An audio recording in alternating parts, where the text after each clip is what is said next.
আসসালামু আলাইকুম বন্ধুরা, আশা করি সবাই অনেক ভালো আছেন। ব্র্যান্ড নিউ ভিডিওতে আপনাকে স্বাগতম। আপনারা জানেন আমরা প্রশ্ন করে করে কাস্টমারের সঙ্গে কথা বলে কাস্টমারের ভেতর থেকে অ্যাচিভমেন্টগুলোকে বের করে আনি।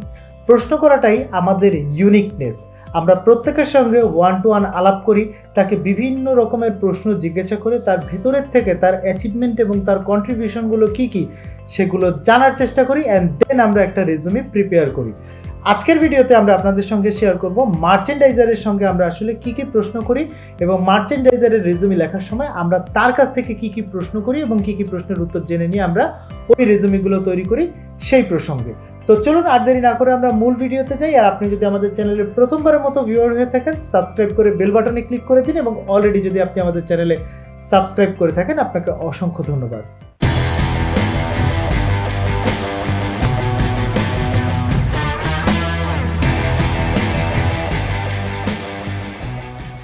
যখন একজন মার্চেন্ডাইজার কাজ করেন তখন আলটিমেটলি মার্চেন্ডাইজারকে কী কী কাজ করতে হয়? তাকে বায়ারের সঙ্গে কমিউনিকেট করতে হয়, বায়ারের দেওয়া একটা টেট্রা প্যাক অনুযায়ী তাকে স্যাম্পল প্রিপেয়ার করতে হয়, এই স্যাম্পল প্রিপেয়ার করার সময় তাকে বিভিন্ন রকমের R&D রিলেটেড কাজ করতে হয়, তারপরে এটার কস্টিং করতে হয়, সেটা নিয়ে বায়ারের সঙ্গে বসতে হয়, ফ্যাক্টরির সঙ্গে বসতে হয়, ফ্যাক্টরির থেকে একটা প্রাইসিং নিয়ে সেটা নিয়ে বায়ারের সঙ্গে কথা বলতে হয়, ফ্যাক্টরির সঙ্গে প্রাইস নেগোসিয়েশন করতে হয়, বায়ারের সঙ্গে নেগোসিয়েশন করতে হয়।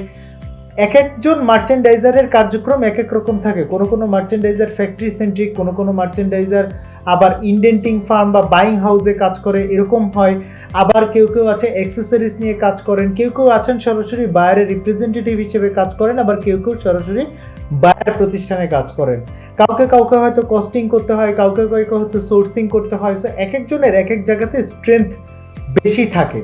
দেন তাকে কিছু কিছু স্টাইল ডেভেলপ করতে হয় এবং ওই স্টাইলগুলো ডেভেলপ করার পরে যখন ফ্যাক্টরির সঙ্গে এবং বায়ার যখন সব কিছু অ্যাপ্রুভ করে এবং ফ্যাক্টরির সঙ্গে যখন টার্মস অ্যান্ড কন্ডিশনগুলো ফাইনাল হয়ে যায়, প্রাইসিং কস্টিং নেগোসিয়েশন করে ডিল যখন ক্লোজ হয় তখন এটা প্রোডাকশনে চলে যায়।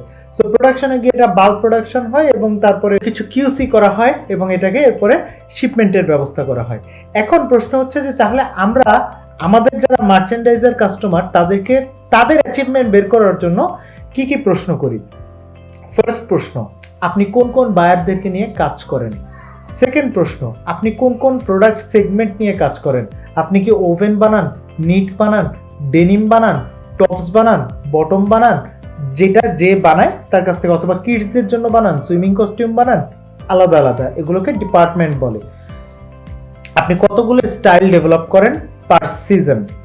কোনো কোনো বাইং হাউসে দেখা যায় বছরে 2টা সিজন, কোনো কোনো বাইং হাউসে দেখা যায় বছরে 4টা সিজন। সো আপনার আসলে কতগুলো আপনি পার সিজন আপনি কতগুলো প্রোডাক্ট প্রডিউস করছেন, আপনি কত লাখ পিসের প্রোডাকশন হ্যান্ডেল করেন, আপনার কতগুলো ফ্যাক্টরি আছে, আপনি কতগুলো নতুন ফ্যাক্টরিকে কোম্পানিতে অনবোর্ড করেছেন, আপনি কোম্পানিতে কতজন নতুন বায়ারকে অনবোর্ড করেছেন, আপনি কোম্পানিতে নতুন করে কতগুলো স্টাইলকে অনবোর্ড করেছেন, আপনি কোম্পানিতে জয়েন করার পরে কতগুলো নতুন নতুন ব্র্যান্ডকে আপনি সংযোজন করতে পেরেছেন, আপনি কোম্পানিতে জয়েন করার পরে কোম্পানির প্রোডাকশন ক্যাপাসিটি কী পরিমাণ বেড়েছে, এফিসিয়েন্সি কী পরিমাণ বেড়েছে, কস্ট রিডাকশন কী পরিমাণ হয়েছে, R&Dতে কী পরিমাণ কাজ হয়েছে, কিউসিতে কী ধরনের ইমপ্রুভমেন্ট এসছে, শিপমেন্ট কস্টে কী পরিমাণ ইমপ্রুভমেন্ট এসছে, কত পার্সেন্ট অন টাইম শিপমেন্ট দিতে পারছেন, কতগুলো ফ্যাক্টরিকে আপনি নন কমপ্লায়েন্সের থেকে কমপ্লায়েন্সে আনতে পেরেছেন, আপনার মাধ্যমে কি ইমপ্রুভমেন্ট এসছে, আপনি প্রফিটকে কি পরিমাণ বাড়াতে পেরেছেন, এফিসিয়েন্সি কি পরিমাণ বাড়াতে পেরেছেন, ওয়েস্টেজ কি পরিমাণ কমাতে পেরেছেন।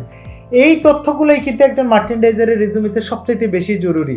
এবং যখন আপনিও আমাদের কাছ থেকে প্রফেশনালি সিভি বা রেজুমি বানিয়ে নেবেন তখন আমরাও কিন্তু আপনার কাছ থেকে এই তথ্যগুলো জানার চেষ্টা করব, আপনাকে প্রশ্ন করে করে আপনার কাছ থেকে আপনার কন্টেন্টগুলো নিয়ে একটা অ্যাচিভমেন্ট বেস স্মার্ট সিভি বানানোর চেষ্টা করি আমরা। সো আপনার যদি এই তথ্যগুলো রেজুমিতে যদি উল্লেখ করা না থাকে তাহলে আপনার রেজুমিটা হয়ে যাবে একটা গদবাদা রেজুমি। অন্য সব মার্চেন্ডাইজাররাও যেসব কাজ করে আপনিও সেসব কাজ করেন। সো 10 জন মার্চেন্ডাইজারের থেকে আপনি কিসে আলাদা, কেন আলাদা, আপনার সেটাকে আপনার রেজুমিতে প্রকাশ করতে হবে। আপনার রেজুমির স্টেটমেন্টগুলোকে তখন স্মার্ট করতে হবে। আপনার রেজুমিতে তখন ওই অনুযায়ী আপনার অ্যাচিভমেন্ট থাকতে হবে, প্রপারলি আপনার কন্টেন্টগুলো থাকতে হবে।